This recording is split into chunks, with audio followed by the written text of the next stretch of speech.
Guys, in today's video I would like to talk about how you can add music to your WhatsApp status. First of all, you open your WhatsApp applications, then you go to the status section here, then you click on the status icon and you select any status you would like to post. Let's use this for example.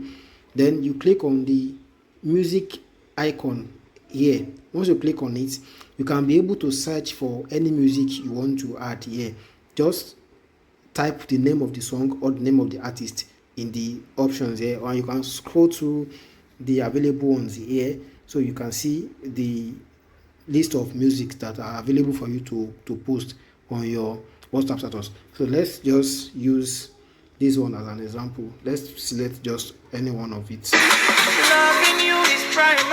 So I've selected it like this. Then I will just click on the add button, then I can click on done. Once I click on done, that means I have added music to my WhatsApp status and I can now go ahead and post the status.